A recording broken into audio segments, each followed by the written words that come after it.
Álvaro Oliveira Filho e ouvintes da CBN, tivemos trânsito caótico, tivemos muito calor, dificuldade para a galera chegar, campo ruim e no meio disso tudo, na véspera do carnaval, ainda teve futebol aqui em Madureira. Teve samba também no intervalo. É verdade. Véspera de carnaval, né? A torcida que veio aqui, não foram muitos torcedores, 1000 pagantes, pouco mais de 1000 pagantes, mas o Arlindinho Cruz animou ali o pessoal com o samba no intervalo.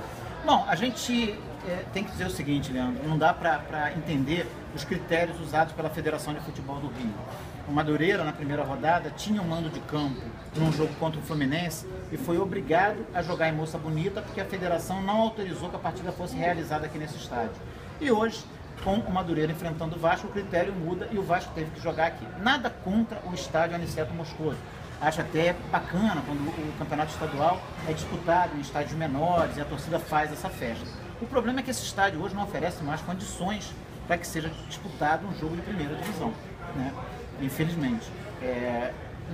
As ruas em volta são muito estreitas, a dificuldade para chegar é muito grande, as dificuldades para quem trabalha no estádio são muito grandes e o gramado é muito ruim. Então, o Vasco teve todas essas dificuldades, passou por cima de tudo isso, né? Um jogo mal programado para uma quinta-feira à tarde, sob uma temperatura que beirava os 40 graus, condições desumanas para qualquer atleta desempenhar a sua função, mas ainda assim o Vasco conseguiu uma vitória.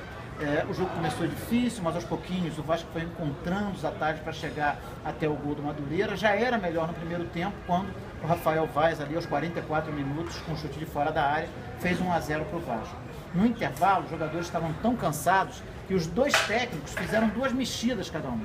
Do lado do Vasco, o Adilson Batista tirou o Thales e o Felipe Bastos, colocou o Montoya e o Reginaldo.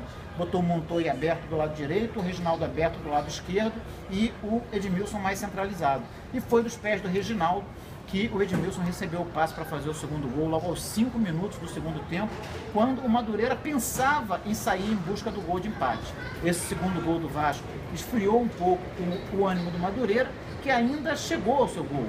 Teve um pênalti sofrido pelo Fernandinho, um pênalti sem querer, né? O Montoya ia correndo para a área, o Fernandinho cruzou o seu caminho e o Montoya acabou o derrubando sem ver.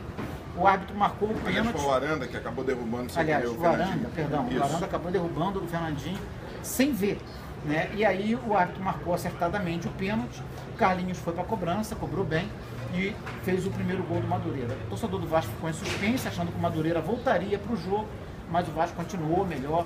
Logo em seguida teve um gol marcado pelo Rodrigo, que foi bem anulado, porque ele estava em impedimento. E já no finalzinho da partida, o Douglas fez um bom passe para o Diego Renan, que foi empurrado pelo Romário dentro da área. O próprio Douglas foi para a cobrança do pênalti e marcou o seu primeiro gol com a camisa do Vasco. Primeiro gol válido, né? Porque no clássico contra o Flamengo ele tinha marcado um gol de falta que não foi confirmado pela arbitragem. Hoje não houve dúvidas, o pênalti foi bem marcado, o Douglas cobrou bem e o Vasco conquistou uma vitória, se recupera do tropeço diante da Cabofriense e vai caminhando aí com certa tranquilidade para confirmar a sua classificação para as semifinais. E você, ouvinte CBN, tem novo encontro marcado neste final de semana, sabadão de carnaval, tem futebol na CBN, porque você já sabe, CBN é a rádio que toca a notícia, também no esporte.